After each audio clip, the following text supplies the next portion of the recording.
first exercise was fairly good. I was worried about the formalizations, but they were made up for somewhat by the extensive references and allusions to 3rd century cups. The author could perhaps have increased the strength of his argument by citing sources more contemporary, or by increasing his data set.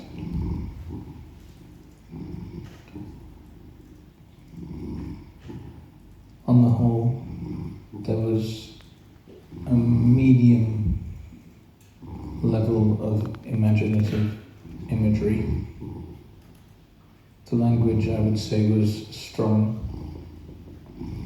but could be stronger and more effective by including more adjectives and using stronger verbs. For example, rather than run, say sprint. Or rather than said, say exclaimed.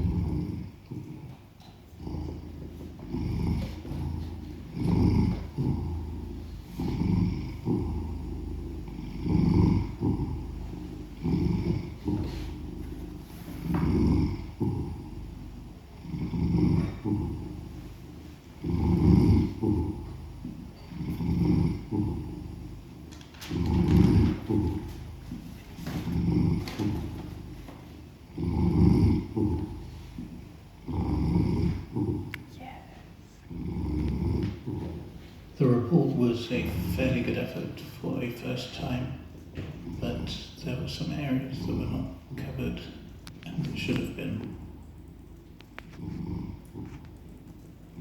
It would have been better if the author had used the approved scale of unsatisfactory, satisfactory, needs improvement, good, excellent, with levels unsatisfactory to good requiring resubmission from the original author and moderation by 2 further parties to avoid closure.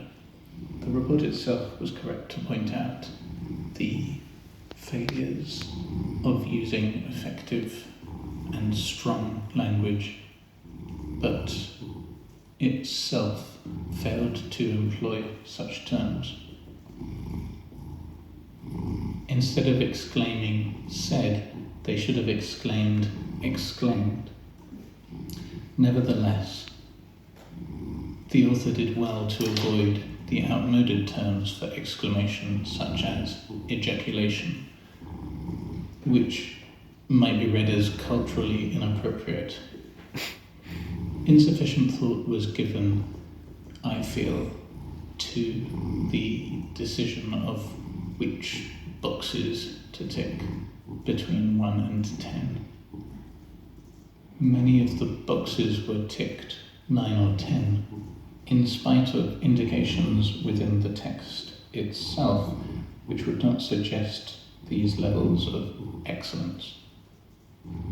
As if the report maker were concerned for the continuing existence and funding of the original author. I would remind the report maker that if the excellence of the original project is not quantified, it is impossible for us to allocate funding resources appropriately based on moderated final scores and data points. In addition, improvements cannot be made to the original work if a frank admission of failure and guilt is not forthcoming, and areas of weakness aren't targeted for improvement. And of course, without demonstrable improvement, no further funding can be allocated next year.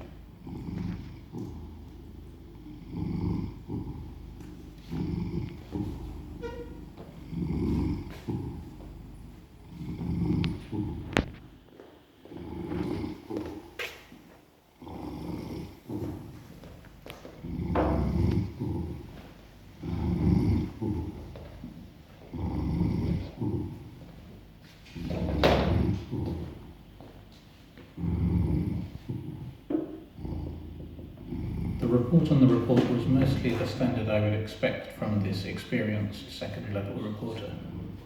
However, the feedback from members of the audience indicated a number of reservations.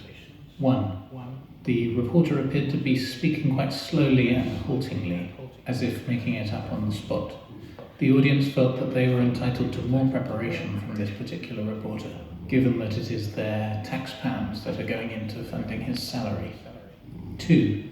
In an extension of the first point, the audience felt that the value for money in general was only, quote, good, end quote, 74%, with 16% rating it satisfactory and 10% responding don't know.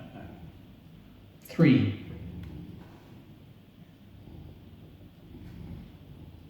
There was felt to be an excessively domineering and threatening tone in this reporter. The administration tries in general to avoid this sort of tone, and they would do well to make a note of that in the future to ensure their continued membership of the team. 4.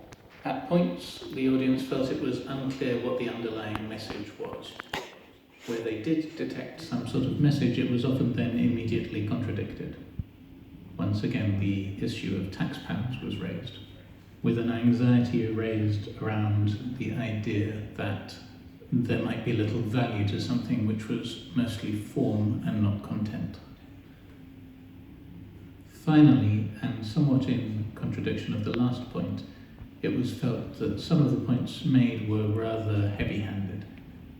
One respondent remarked that they preferred their satire a little more Horatian and less heavy-handed in nature. Both the reporter, under-reporter, and original author would benefit from taking this feedback on board. They are not Mark Fisher.